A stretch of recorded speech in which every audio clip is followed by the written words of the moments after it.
પ્રણામ દર્શક મિત્રો, આજે આપણે ભાગ 6 બનાવીશું ધ્યાન અને જીવન પુસ્તક પરમ પૂજ્ય આચાર્ય દેવેશ વિજય ભુવન માનુશ્રી સ્વામી મહારાજાએ લખેલું છે. તેમાં પહેલાં બતાવ્યું તે પ્રમાણે ભાગ 1 અને ભાગ 2 છે. અત્યારે ભાગ 1 ચાલી રહ્યો છે. ભાગ 1માં આપણે પાઠ 6 રાઈટ એટલે એમાં પણ પેટા વિભાગ બનાવ્યા છે. તો પહેલા ભાગ 1ના 5 એપિસોડ આપણે મૂક્યા છે આગળ આ ચેનલ પર. જો આપને ગમે તો આ ચેનલ જૈનિઝમ આશીષ સબસ્ક્રાઇબ કરવા નમ્ર વિનંતી છે. તો ચાલો, ધ્યાન અને જીવન મેડિટેશન એન્ડ લાઈફ પાર્ટ 6, જીવનમાં મોટા દુઃખ. આ તો આપણે ગયા વિડીયોમાં એક જ દિવસની વાત કરી કે એક દિવસના સુખ દુઃખ કેટલા, પણ જીવનમાં ક્યારેક કેવા મોટા સુખ પરથી મોટા દુઃખ પર જવું પડે છે. એ જ સીતાજી રામ સાથે વનવાસ વેઠી આવ્યા પછી મહેલમાં સામ્રાજ્ઞી બનીને બેઠા હતા. લગભગ પુખ્ત ગર્ભવતી હતા એટલે કેટલો વિશેષ આનંદ હશે. પણ રામ વડે લોક વચનથી જંગલમાં તજાઈ દેવામાં આવ્યા ત્યારે કેટલા દુઃખમાં મુકાઈ ગયા. સાથે એક દાસી કે રખેવાળ સિપાઈ પણ નહીં, પાસે જંગલી પશુથી બચવા કોઈ શસ્ત્ર કે વાહન પણ ન મળે, ભાતાની નાની પોટકીએ નહીં, ગર્ભ પુખ્ત જેવો, છતાં કોઈ દાયાણી કે ગાદીએ નહીં, પાણીનો લોટોય ન મળે. કેવા સુખ પરથી કેવા દુઃખ પર ધકેલાયા. પણ ત્યાં એક રાજા આવી ગયો, એમને ધર્મની બેન ગણી લઈ ગયો, મહેલમાં બધી સગવડ સાથે રાખ્યા અને 2 પુત્ર લવણ અંકુશનો ખેમ કુશળ જન્મ થયો. તો કેવું સુખ પર પ્રયાણ થયું. તેવી જ રીતે નળ દમયંતીએ સુખ દુઃખ વચ્ચે કેવા ઝોલા ખાધા. શ્રીપાળ કુમાર કેવા ઘડી સુખમાં ને ઘડી દુઃખમાં મુકાયા. હરિશ્ચંદ્ર તારામતીને કેવા ઊંચા રાજવી સુખ પરથી એકને સ્મશાનનો રખેવાળ અને બીજીને પાણી ભરનારી ગુલામડી તરીકેના દુઃખ પર જવું પડ્યું. આજના તમારા જીવનમાં તપાસો તો ક્યારેક કેવી સુખની લાગણી, તો ક્યારેક કેવી મહાદુઃખની પોક. આજના વિચિત્ર સરકારી તંત્ર, વિચિત્ર બજારોની સ્થિતિ, અવનવી પરદેશોની હિલચાલ વગેરેમાં 4 દિવસ સુખ તો 5મે દિવસે દુઃખ. પરાધીનપણે અનિચ્છાએ પણ સુખમાંથી દુઃખમાં થતા સરકવાનું એ જો નજર સામે રહે તો સંસાર કેવો બેહુંદો લાગે. પછી એની ઘટનાઓમાં મન શું બગાડવાનું થાય, દુર્ધ્યાન શા સારું થાય. હવે 5મો ટોપિક એમાં સંસાર એટલે એક ભાવમાંથી બીજા ભાવ પર સરકવાનું. આપણે 6 ટોપિક સંસાર માટેના હતા. એનું ટાઇટલ ફરીથી અગાઉના વિડીયોમાં આપણે એક ભાવમાંથી બીજા ભાવમાં સરકવાનું નામ સંસાર છે. એક કર્મના ઉદય પરથી બીજા કર્મના ઉદય પર સરકવાનું નામ સંસાર છે. તેવી રીતના એક પૂતગલ દ્રવ્ય પરથી બીજા પૂતગલ દ્રવ્ય પર સરકવાનું નામ સંસાર છે. એક પ્રવૃત્તિ પરથી બીજી પ્રવૃત્તિ પર સરકવાનું નામ સંસાર છે. સુખમાંથી દુઃખ પર અને દુઃખમાંથી સુખ પર જવાનું નામ સંસાર છે. અને એક ભાવમાંથી બીજા ભાવ પર જવાનું નામ પણ સંસાર છે. તો આપણે અત્યાર સુધીમાં 5 ટોપિક પતાવ્યા. હવે આ 6થો એટલે કે સંસાર એટલે એક ભાવમાંથી બીજા ભાવ પર સરકવાનું. આપણે ભાવથી ચાલુ કર્યું, હવે ભાવ પર જે બહુ અતિ અગત્યનું ઉત્તમ સમજણ આપી છે અહીંયા. તો એમાં કહે છે કે ત્યારે સંસારમાં ભાવો પર કેવું સરક્યા કરવાનું થાય છે વિચારો. હમણાં ક્રોધના ભાવમાં તો એમાં પાછા પડતા નરમ ઘેંસ જેવા દીનતાના ભાવમાં. હમણાં બૈરી છોકરા પર રાગના ભાવ પર ચડ્યા તો ઘડીક પછી એના એવા કોઈ બોલ કે કોઈ ચાલ જોઈને એના જ પર દ્વેષ ક્રોધના ભાવ પર સરક્યા જ. હમણાં સારા ધર્મના ભાવથી મંદિરે ચાલ્યા પણ ત્યાં રસ્તામાં દલાલ કે ગ્રાહક મળતા ઉપડ્યા વેપારના પાપ ભાવ પર. એમ હમણાં ગ્રાહકે સારો માલ લેવાની આશા બતાવી ત્યાં ચડ્યા લોભના ભાવ પર, પણ પછી એ નામંજૂર કરતા ઝટ ઉતર્યા માંડવાળના નિરાશાના ભાવ પર. સારું જમતા ચડ્યા ટેસ્ટના ખુશીના ભાવ પર, પણ પછી પેટ દુખતા હાય વોયના કે પસ્તાવાના ભાવ પર ઉતર્યા હેઠે, અથવા ખાવાની ચીજો વિશે ઓછી વધુ ખુશી નાખુશીના ભાવ પર પલટા. આમ ભાવોના પલટા તો કેટલાય ચાલ્યા જ કરે છે, એક ભાવ પર સ્થિર નહીં. હૈયે લાગણીઓના તરંગો સમુદ્રમાં મોજાની જેમ નવા નવા ઉઠ્યા કરે છે અને જૂના અલોપ થઈ જાય છે. પલટાતા સંયોગો, નિમિત્તો અને પરિસ્થિતિ એ ભાવો, લાગણીઓ, સંવેદનાઓમાં જીવોને ઘુમાવે છે. તો સંસારમાં જીવની કંગાળ દશાને ઓળખો.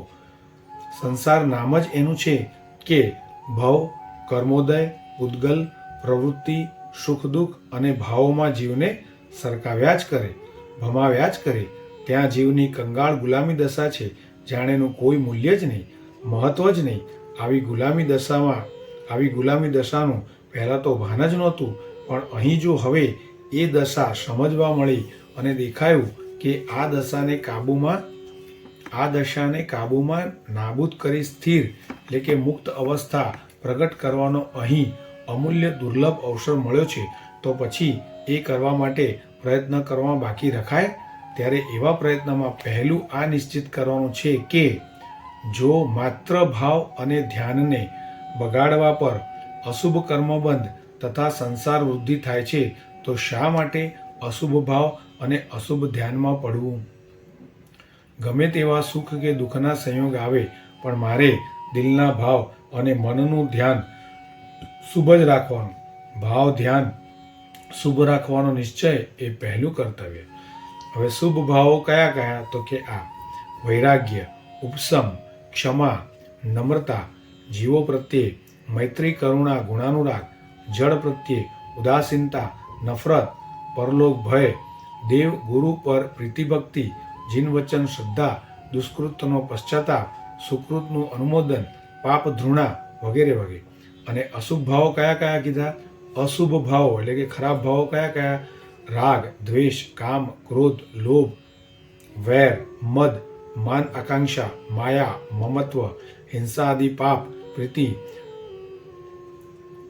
આદિ પાપ માટેની પ્રીતિ, નિર્દયતા, ઈર્ષ્યા, પરની આપત્તિમાં રાજીપો, બીજાને દુઃખ પડે આપણે ખુશ થઈએ તે, દેવ ગુરુ ધર્મ પર અભાવ, ઉત્સુત્ર ઉન્માર્ગની બુદ્ધિ વગેરે વગેરે. તો હવે એમ કહે છે કે આ અશુભ ધ્યાન અટકાવવા શું કરવું? તો કહે છે 1. દિલને અશુભ ભાવોથી બચાવી લેવાય. 2. શુભ ભાવનો ખૂબ અભ્યાસ રખાય. 3. સારા સારા વિચારો કરતા રહેવાય. 4. મહાપુરુષોના ઉત્તમ જીવન પ્રસંગો અને એમણે રાખેલા શુભ ભાવોને વારંવાર યાદ કરતા રહેવાય. 5. જિનેશ્વર ભગવંતની આજ્ઞાઓનું પુનઃ સ્મરણ કરાય. 6. તત્વદ્રષ્ટિ રખાય. તો અશુભ ધ્યાનને અટકાવી શકાય. જીવનમાં પ્રસંગો અને સંયોગો તો આવ્યા જ કરવાના છે, એમાં તે સમયે શુભ ભાવ કેવા કેવા રાખી શકાય એના તરફ મનની ચોંટ જોઈએ. પ્રસંગ એકનો એક, પણ એના પર શુભ ભાવે કરી શકાય. અને જો આવડત ન હોય, જો પરવા ચિંતા નહીં, તો અશુભ ભાવ ઝગમગવાનો. દાખલા તરીકે આજે મોંઘવારી ભારે છે, એના પર ચિત્ત જતા હાય હોય, સરકાર, બજાર વગેરે ઉપર દ્વેષ, પૈસા પર અતિશય રાગ ઇત્યાદિ અશુભ ભાવો જાગે છે. એને રોકવા માટે તત્વદ્રષ્ટિએ વિચારાય કે હવે જ્ઞાનીઓ શું કહે છે કે કેવી તત્વદ્રષ્ટિ રખાય આવા સમયે? તો 1. મોંઘવારી પાછળ મુખ્ય તો મારા પાપનો ઉદય જ કામ કરે છે, માટે બીજા પર દ્વેષ કે હાય હોય શા માટે કરું? 2. આમ તો રંગ રાગ ભોગ ઉપર કાપ ના મુકત તે આ મોંઘવારીમાં સહેલું બન્યું છે, ત્યાગની તક મળી છે. ચીજ મોંઘી તેથી ત્યાગ ધર્મ સસ્તો બન્યો, ચીજ સસ્તી હોત તો ત્યાગ ધર્મ મોંઘો બની જાય. 3. વળી હાય હોય કે દ્વેષ કરવાથી વળતું તો કાંઈ નથી, પછી દિલ શા માટે બગાડું? ચીજ વસ્તુના ભાવ વધ્યા એ મારા હાથની વસ્તુ નથી, પણ મારા દિલના ભાવને ન બગાડવા દેવા, ભાવ સારા રાખવા એ મારા હાથની વાત છે. 4. વળી ચીજ વસ્તુની મોંઘવારીને રડું છું, પણ આજે ધર્મ મોંઘો થઈ ગયો, સત્ય, નીતિ, ક્ષમા આદિ શુભ ભાવ મોંઘા થયા છે, એના નુકસાન જોતા આ મોંઘવારી સ્થિર હોવી. એમ આપત્તિમાં 1. પાપનો ઉદય, 2. ત્યાગની તક, 3. મનોભાવ હસ્તગત અને 4. ખરું દુઃખ ધર્મહીનતાનું. આટલું વિચારી શુભ ભાવ ઉલસતો રાખવો જોઈએ. સીતાજીએ કેવી રીતે ભાવના બગાડ્યા? તો કહે છે સીતાજીને રામ સાથે વનવાસ જવાનો પ્રસંગ આવ્યો, દિલ ન બગાડ્યું, હાયવોય ન કર્યો, જોયું એક પતિવ્રતા સ્ત્રીને પતિની સાથે સહવાસ એ જ સાચો મહેલવાસ છે. વળી બે, હું રામને પરણી છું, મહેલ વૈભવ વિલાસને નહીં, તો જેની સાથે હૈયાનો મુખ્ય સંબંધ એને જ વળગી રહેવાનું, એ સલામત તો સબ સલામત. 3, જેમ પગાર બોનસ લેતા આવડે છે તો મજૂરી કરતાંય આવડવું જોઈએ, એમ કર્મનો માલ ખાતા આવડે છે તો કર્મની પીડા વેઠતાંય આવડવું જોઈએ. 4, આપણે કંઈ એકલા સુખના જ અધિકારી નથી, કેમ કે આપણે એકલા પુણ્યના સ્ટોકવાળા નથી. આત્માના ખજાને પાપનાએ ઢગલા ભર્યા છે, પાપનાએ ગંજ ભર્યા છે. એથી દુઃખ આવે તો જાતને એકલા સુખની જ અધિકારી કેમ મનાય? 5, જે કાળે દુઃખ આવ્યું એ કાળે પાપનો ઉદય નિશ્ચિત અને અનિવાર્ય માની એને પ્રસન્ન ચિત્તે વધાવી લેવું એ સહજોગ દેવાની ચૂકવણી છે. 6, એ સહજોગ દેવું આપણે ચૂકતે કરીએ છીએ એવું એ સેન્સમાં કીધું, એ સહજોગ દેવાની ચૂકવણી છે. 6, વળી વનવાસને આપત્તિને દુઃખનું કારણ સમજવા કરતાં પાપ કર્મ ભોગવાઈ જઈ એને ક્ષય પમાડવાનું નિમિત્ત સમજવું. દુઃખ આવે કચરો સાફ થાય છે, કચરો જાય એમાં નારાજી શા માટે? હવે આગળ ટોપિક છે મહાસુખના અવસરે તત્વદ્રષ્ટિ. સીતાજીને છેલ્લે જ્યાં દિવ્ય કર્યા પછી જબરદસ્ત માન સન્માન સાથે મહેલવાસ કરવાનો તેમજ વિનયી પુત્રોની સેવા લેવાનો અને ભવ્ય રીતે ઠરીઠામ બેસવાનો અવસર આવ્યો, ત્યાં આનંદની દ્રષ્ટિ ન થઈ પણ તત્વદ્રષ્ટિ આવી કે આ પણ કર્મનું એક પ્રલોભન છે. કર્મએ મને 3 વાર તો ઠગી છે. 1, કર્મએ રામ જેવા પતિ તો આપ્યા પણ વનવાસમાં તગેડી. 2, ત્યાંય પતિની છાયા મળ્યાથી હાસ રાખી પણ કર્મે રાવણ પાસે ઉપડાવી. 3, ત્યાંથી વળી છૂટી અયોધ્યામાં આવી રાજમહેલમાં માનભેર રહેવાનું મળ્યું, કિંતુ કર્મએ પાછી અચાનક વગડામાં ત્યજાવી. આવી કર્મની વારંવાર ઠગાઈઓ જોઈ છે તો હવે પાછી ફરી ઠગાવા ક્યાં જવું? હવે તો એને ઉખેડવા ચારિત્ર જ લઉં અને લીધું ચારિત્ર. દ્રષ્ટિની જ ખૂબી. તાત્વિક દ્રષ્ટિ રખાય તો એના એ જ પ્રસંગમાં શુભ ભાવયુક્ત શુભ ધ્યાન સુલભ બને. પ્રસંગો ક્યાં ઓછા આવે છે? આખા દિવસનો કાર્યક્રમ પ્રસંગોથી ભરપૂર રહે છે ને. સારી નરસી ચીજ વસ્તુના ગમન આગમન પણ પ્રસંગ જ છે ને. ત્યાં કોઈને કોઈ ભાવ તો જાગતા રહેવાના. તત્વદ્રષ્ટિ હોય તો ભાવ સારા કરાય, સારા રખાય. મિથ્યામતીની દ્રષ્ટિ હોય તો ભાવ અશુભ થવાના. પૂછો, તત્વદ્રષ્ટિ કેવી રીતે રાખવી? જીવનની સાચી માપણી પર.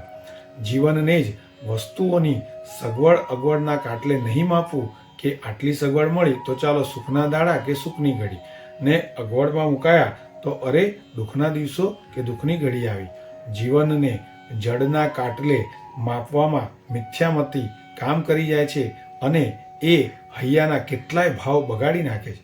ફરી એકવાર, જીવનને જડના કાટલે માપવામાં મિથ્યામતી કામ કરી જાય છે અને એ હૈયાના કેટલાય ભાવ બગાડી નાખે છે.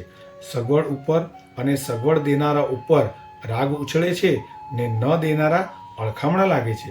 એમ અગવડ અને અગવડના દેનાર પર દ્વેષ જાગે છે. આ રાગ દ્વેષની પછી તો બીજા કેટલાય અશુભ ભાવ, દાખલા તરીકે મદ, માયા, કપટ, ઈર્ષા, દીનતા વગેરે જાગી પડે છે. એ બધું જીવનને જડની અનુકૂળતા પ્રતિકૂળતાના કાટલે માપી સુખ દુઃખની ટકાવારી કરવામાં ઊભું થાય છે. તેથી 3 કાટલે જીવનને માપો. જીવનને 1, પુણ્ય પાપના કાટલે માપવા જેવું છે. 2, શુભ અશુભ ભાવના કાટલે માપવા જેવું છે.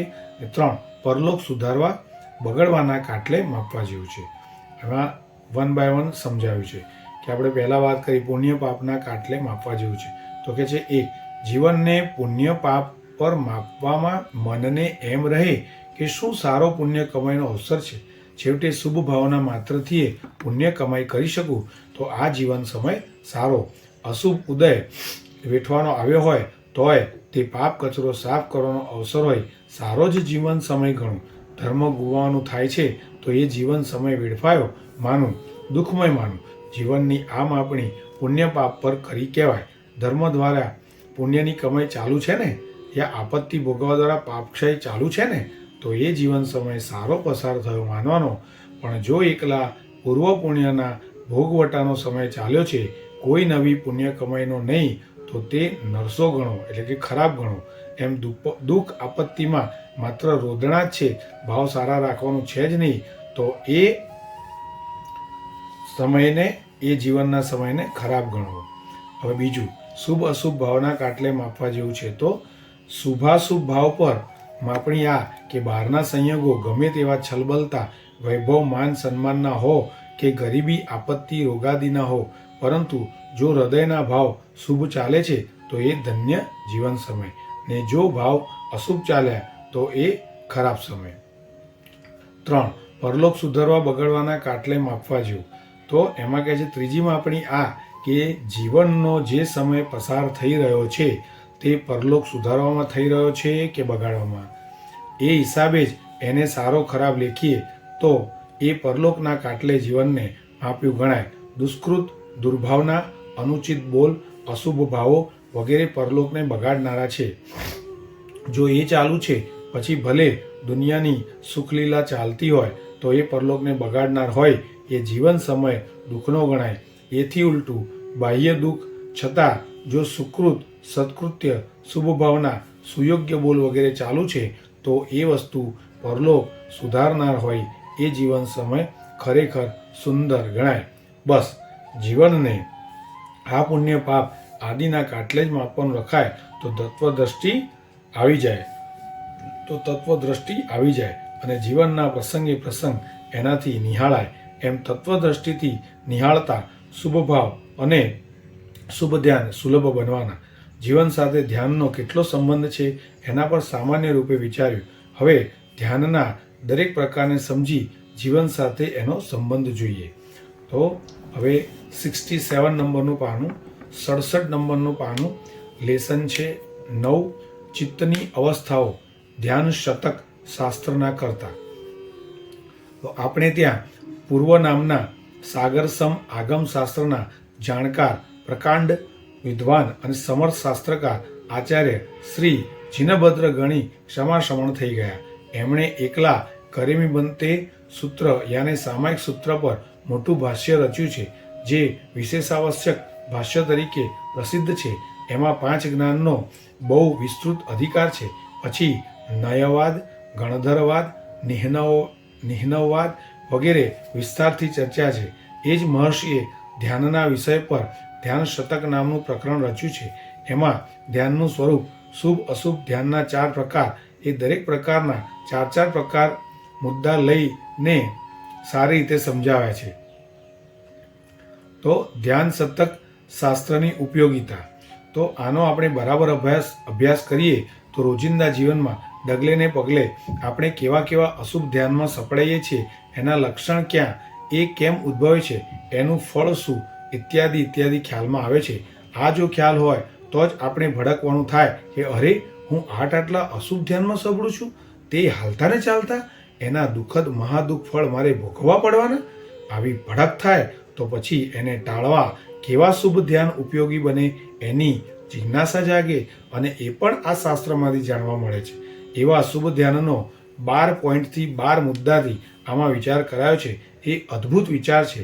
આપણે એને ગ્રંથના ક્રમે જોઈએ. ધ્યાન એ મનની એક અવસ્થા છે. મનની 2 જાતની અવસ્થા, 1 ચલ યાને અસ્થિર અને 2 સ્થિર. અહીં પૂછો પ્રશ્ન કે મનની શૂન્ય અવસ્થા કેમ ન લીધી? તેનો ઉત્તર છે એટલા માટે ન લીધી કે જેને મનની એવી શૂન્ય અવસ્થા સમજીએ છીએ એમાંય મન કામ કરતું છે. મન સી ચીજ છે એ સમજો એટલે આ સ્પષ્ટ થઈ જશે. પહેલા એ જુઓ કે વાણી શું વસ્તુ છે. આકાશમાં કાચા માલ તરીકે બહુ સુંદર છણાવટ છે. સૌ ધ્યાનથી સાંભળજો તો તમને ઘણું જાણવા મળશે. વાણી જે આપણે બોલીએ છીએ એ સી વસ્તુ છે? તો કે છે આકાશમાં કાચા માલ તરીકે ભાષા વર્ગણાના પૂતગલ એટલે કે અણુના જથ્થા, અણુસ્કંધ રહેલા છે. હવે જીવ પોતાના વીર્યથી કાયયોગ યાને કાયિક પ્રવૃત્તિ કરી એને ગ્રહણ કરી અને પછી આત્મવીર્યથી વાગ્યોગ યાને વાચિક પ્રવૃત્તિ દ્વારા એને શબ્દ રૂપે પરિણમાવી છોડે છે. એ છોડવું એટલે જ બોલવું, એ જ વાણી. ભલે આપણને ખબર ન પડે કે આ બધી ક્રિયાઓ, આ બધી પ્રક્રિયા ક્યારે થઈ, ભલે આપણને એવું કહે છે ખબર ના પડે કે આ બધી પ્રક્રિયા ક્યારે થઈ, પરંતુ જેમ આપણે કોળિયો મોંમાં મૂક્યો અને ગળા નીચે ઉતાર્યો, પછી એના પર શી ક્રિયા થાય છે એની આપણને ખબર નથી પડતી, છતાં એ પ્રક્રિયા અંદર ચાલુ તો છે જ. એના રસ, ખળ વગેરે પરિણામ ઉપરથી નિશ્ચિત થાય છે કે આ રસ, ખળ આદિ તૈયાર માલ એ ખાધેલા અન્ન પર થયેલી પ્રક્રિયાનું પરિણામ છે. એમ અહીં આપણે મૌન હતા, પછી કંઈક બોલ્યા, એ તૈયાર વાણી કોઈક પ્રક્રિયાનું પરિણામ છે, કોઈ સામગ્રી અને ક્રિયાનું ફળ છે. ત્યારે બોલાતા શબ્દ એ પૂતગલ છે, મેટર છે. એ આજે રેડિયો, ટેલિફોન, ફોનોગ્રાફીની ચૂડી પડઘો, કાન પર ધાક વગેરે પરથી સિદ્ધ છે. બસ એ શબ્દ પૂતગલનો મૂળ માલ, આત્મવીર્ય અને સશક્ત કાયા એ સામગ્રી, તથા વીર્ય સ્ફુરણ કાય પ્રવૃત્તિ એ ક્રિયા, એથી બન્યો શબ્દ. તો શબ્દ કઈ રીતે બને છે? તો કે જે પૂતગલનો મૂળ માલ, જે આપણે કીધું આકાશમાં કાચા માલ, એમાં આપણે પોતાનો આત્માનું વીર્ય એટલે શક્તિ, કામ કર્યું, ક્રિયા કરી, એટલે આત્મવીર્ય અને સશક્ત કાયા એ બે સામગ્રી છે. એનાથી એની સાથે વીર્ય સ્ફુરણ એટલે કે આપણે હાથ હલાવીએ, પગ હલાવીએ, મગજથી કામ કરીએ, તો એ કાય પ્રવૃત્તિ થઈ એટલે કે ક્રિયા થઈ, બરાબર? એથી બને શબ્દ. એટલે ત્રણ વસ્તુ, મૂળ માલ, પછી સામગ્રી અને ત્રીજું ક્રિયા, આ ત્રણથી શબ્દ બને છે. પછી વચન યોગના આત્મવીર્યનું સ્ફુરણ થવાથી થતી પ્રવૃત્તિ રૂપ ક્રિયા આવે એટલે વાણી રૂપ પરિણામ આવીને ઊભું રહે, અને છેલ્લે વચન યોગનું આત્મવીર્યનું સ્ફુરણ થાય એટલે આખી પ્રવૃત્તિ રૂપ જે ક્રિયા બને એને કહેવાય વાણી. બસ આ જ રીતે મન માટે પણ સમજવાનું છે. જેમ બોલવું યાને વાણી એ પૂતગલના સહારે એક પ્રવૃત્તિ છે, એમ વિચારવું યાને મન એ પણ પૂતગલના આધારે એક પ્રવૃત્તિ જ છે. ફરક એટલો કે વાણી માટે ભાષા વર્ગણા નામના પૂતગલનો કાચો માલ કામ લાગે, તેમ મન માટે માનસ વર્ગણા રૂપ પૂતગલ એ કાચા માલ તરીકે ઉપયોગી થાય. આત્મવીર્યના સ્ફુરણે કાયયોગથી માનસ પૂતગલોનું ગ્રહણ થાય અને પછી વીર્ય સ્ફુરણથી મનોયોગ દ્વારા એને મનરૂપે પરિણમાવી છોડવામાં આવે, એને કહેવાય વિચાર્યું, ચિંતવ્યું. તો ધ્યાનમાં રહે કે જેમ આપણે બોલવું જ છે તો જ ભાષા પૂતગલોને શબ્દમાં પરિણમાવવાનું હોય, તેમ આપણે વિચારવું જ છે તો જ માનસ વર્ગણાને મનરૂપમાં પરિણમાવવાનું હોય. જો મૌન જ રાખવું છે, કશું બોલવું જ નથી, તો શબ્દ બનાવવાનો શા માટે? એમ કશું વિચારવું જ નથી તો મન બનાવવાનું શાનું હોય?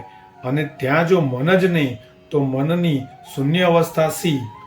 મનની શૂન્ય અવસ્થા એટલે તો એ જ કહેવું છે ને કે મનમાં કોઈ લેશ માત્ર પણ વિચાર નહીં. પરંતુ જો વિચાર જ નથી તો મન શું? ત્યાં મનને જન્મવાનું શાનું હોય? ન જ હોય. શૂન્યાવસ્થા મન જેવી કોઈ ચીજની ન કહેવાય. શૂન્યાવસ્થા મનની એટલે આત્માની જ કહેવાય કે જ્યાં કોઈ વિચાર નથી. બાકી મનની અવસ્થા બે જ જાતની, એક ચલ અને બીજી સ્થિર. શૂન્ય અવસ્થાવાળું મન નહીં. પછી કોઈ એમ માને કે હું 5, 10, 15 મિનિટ મનને શૂન્ય રાખવાનો અભ્યાસ કરું છું, તો એ માત્ર ભ્રમ છે. ત્યાં માત્ર દુનિયાની વસ્તુનો વિચાર અટકાવવાનો પ્રયત્ન છે, પરંતુ એ એવી વસ્તુ વિચારથી રહિત સ્થિતિ જોવા ચિંતવવાનો પ્રયત્ન છે, એટલે એ એક જાતનો વિચાર જ છે. શું કીધું કે દુનિયાની વસ્તુના વિચાર અટકાવવાનો પ્રયત્ન, ને કોઈ એમ માને કે હું મનને સ્થિર કરી મનને શૂન્ય અવસ્થામાં લઈ જવું છું, તો એ ખોટું છે. કારણ કે દુનિયાની વસ્તુના વિચારને અટકાવવાનો પણ એ વિચાર છે, એક જાતનો વિચાર જ છે. તો પછી મન શૂન્ય ક્યાં બન્યું? આવા પ્રયત્નમાં પડવાના બદલે જ્ઞાનીઓએ આપેલા રાહે જ ચાલવું લાભદાયી થાય. એ રાહે ચાલવાનું આ કે મનની શુભચલ અને સ્થિર અવસ્થાનો પ્રયત્ન રાખ્યા કરો. પ્રશ્ન છે હવે, મનની ચલ અવસ્થા કઈ? જવાબ, ચલ અસ્થિર મનની અવસ્થા 3 પ્રકારે હોય છે. ચલ એટલે જ અસ્થિર મન. એટલે ચલ અસ્થિર મનની અવસ્થા 3 પ્રકારે હોય છે. 1 ભાવના, 2 અનુપ્રેક્ષા અને 3 ચિત્ત. સ્થિર મનની અવસ્થા એ ધ્યાન કહેવાય. એટલે આપણે 2 વાત કરી, એક અસ્થિર અને સ્થિર. અસ્થિર એટલે ચાલતું હોય જે વિચારો. તો ચલ અસ્થિર મનમાં 3 અવસ્થા, ભાવના, અનુપ્રેક્ષા અને ચિત્ત. આ 3 શું કહેવાય? ચલ એટલે કે અસ્થિર મનની અવસ્થા કહેવાય. પણ સ્થિર મનની અવસ્થા કઈ કહેવાય? તો કે ધ્યાન કહેવાય. તો આપણે જે ચલ અસ્થિર મનની 3 અવસ્થા 3 પ્રકારે છે, ભાવના, અનુપ્રેક્ષા અને ચિત્ત, તો એની વાત કરીશું. તો 1 ભાવના એટલે જેનાથી આત્મા ભાવિત થાય એવી મનની અવસ્થા. આનાથી ધ્યાનની ભૂમિકા સર્જાય છે. દાખલા તરીકે જ્ઞાન ભાવના એટલે કે વિનય, બહુમાન વગેરે સાથે સમ્યક જ્ઞાનનો અભ્યાસ, જ્ઞાનની ધારણા, તત્વ દોહન આદિ મન દઈને આચરવામાં આવે તો એમાં રહેલા શુભ ભાવથી મન, આત્મા એવો રંગાય છે, એવો ભાવિત બને છે કે પછી સ્થિર ધ્યાન માટે એ યોગ્ય બને છે. એટલે આપણે એક સમજવાનું કે ચલ મનની અવસ્થાથી ધીમે ધીમે સ્થિર મન તરફ જવાય છે, એટલે કે ધ્યાન તરફ જવાય છે. જો આનાથી ભાવિત ન હોય તો પછી વિષય ભાવિત મન વિષયોમાં ખેંચે જવાથી ધ્યાનમાં એ સ્થિર રહી શકે નહીં. આ જ્ઞાન અભ્યાસ આદિમાં જે મનની ભાવિત થવાની ક્રિયા ચાલી એ ભાવના કહેવાય. એનાથી શુભ ધ્યાન માટેની યોગ્યતા ઊભી થાય છે, સામર્થ્ય ઊભું થાય છે. એથી ઉલટું જો મિથ્યા જ્ઞાનના અભ્યાસ વગેરેમાં મન કામ કરતું રહે તો એથી પણ ધ્યાનની ભૂમિકા ઊભી થાય, પરંતુ એ અશુભ ધ્યાનની ભૂમિકા સર્જાય. એટલે કહેવાનો શું છે કે સમ્યક જ્ઞાનના અભ્યાસ માટે મન કામ કરે તો એ શુભ ધ્યાન સુધી લઈ જાય, અને મિથ્યા જ્ઞાનના અભ્યાસ માટે મન કામ કરે તો એ અશુભ ધ્યાનની ભૂમિકાનું સર્જન કરે. તે જ રીતે વળી દર્શન ભાવના એટલે કે સમ્યક દર્શનની ભાવના કરે, એટલે કે જીન વચન પર ક્યારેય શંકા ન કરવી, મિથ્યા ધર્મની કાંક્ષા આકર્ષણ થવા દેવું નહીં, વગેરે શંકા કાંક્ષા આદિ દોષ ટાળે અને સમસંવેગ વગેરે તેમજ દેવગુરુ ભક્તિ, ધર્મ પ્રભાવના અને સ્થૈર્ય વગેરેમાં મન લગાડે. એનાથી આત્મા એવો ભાવિત થતો જાય કે પછી એ શુભ ધ્યાનને યોગ્ય બને. એમ ચારિત્ર ભાવનામાં મનને સમિતિ ગુપ્તિમાં લગાડવાનું આવે છે. એમ વૈરાગ્ય ભાવના એટલે કે જગતના સ્વભાવનું ચિંતન, નિર્મમતા, નિસ્સંગતા વગેરેમાં મનને લગાડીને આત્માને એનાથી ભાવિત કરે, રંગાયેલો કરે. ત્યાં એ જગત સ્વભાવ નિરીક્ષણ આદિમાં રહેલી મનની અવસ્થાને વૈરાગ્ય ભાવના કહેવાય. આનાથી ભાવિત થયેલો આત્મા શુભ ધ્યાન માટે યોગ્ય થાય, સમર્થ થાય. આગળ આ જ્ઞાન ભાવના, દર્શન ભાવના, ચારિત્ર ભાવના અને વૈરાગ્ય ભાવનાનો વિચાર ધર્મ ધ્યાનની ભૂમિકા રૂપે આવવાનો જ છે. ત્યાં આપણે વિસ્તારથી વિચાર હશે. અહીં તો માત્ર ભાવના સી છે એ બતાવવા દિગ્દર્શન કર્યું. એ પરથી સમજાયું છે કે ભાવના એટલે કોરી વિચારણા કરવાની નથી, પરંતુ જ્ઞાન, દર્શન આદિની તે પ્રવૃત્તિ કરી મનને એની સાથે ઓતપ્રોત કરીને ચાલવાનું છે. એવું એ આત્માને પણ ભાવિત યાને રંગાયેલો કરતું જાય એ ભાવના છે. એનાથી ચિત્તને ધ્યાન માટે જરૂરી સ્થિરતા સુલભ બને છે. હવે આગળ ટાઇટલ છે અલ્પપણ સાધનામાં ભાવના. તમે સંસારમાં હો અને 24 કલાક આ પ્રવૃત્તિ ન કરી શકો, છતાં જેટલી કરો એ બધીની સાથે સાથે ભાવના ભર્યા મનની પણ એમાં કામગીરી ચાલુ હોય એ ભાવના છે, અને એ સુંદર ધ્યાનની ભૂમિકા સર્જતી જાય છે. સવાલ આટલો કે મન એમાં રંગાતું રહે એવું લાગવું જોઈએ. નાગકેતુએ બાળપણે એટલે કે જન્મ પછી તરત જ જેવામાં જ અઠ્ઠમ કરેલો તે આ ભાવના તત્વની સાથે પછી પણ મોટા થઈને શ્રાવકપણાના આચાર અનુષ્ઠાન આચરતા તે આ જ રીતે. એમાં એકવાર ભગવાનની પુષ્પ પૂજા પણ આ ભાવના સાથે કરી રહેતા જીવનમાં રોજ 24 કલાક નહીં, પરંતુ જ્યારે જ્યારે સાધનામાં રહેલા ત્યારે આ ભાવના સાથે રહેલા એનું ફળ કેવું આવીને ઊભું રહ્યું કે ધ્યાનની જબરદસ્ત ભૂમિકા ઊભી થઈ ગઈ અને એ પુષ્પ પૂજા કરતાં કરતાં પુષ્પ કરંડિયામાંથી નાના સર્પનો દંશ થયો, જણજણાટી થઈ કે તરત ભાવનામાંથી ધ્યાનમાં ચડી ગયા. તે ધર્મ ધ્યાન અને પછી શુક્લ ધ્યાનમાં અને ત્યાં ને ત્યાં જ એ જ વખતે મોહનીય કર્મ અને પછી બીજા 3 ઘાતી કર્મનો સંપૂર્ણ નાશ કરી કેવળ જ્ઞાન પામ્યા, વિતરાગ સર્વજ્ઞ બન્યા. બોલો બોલો જીન શાસન દેવ કી જય.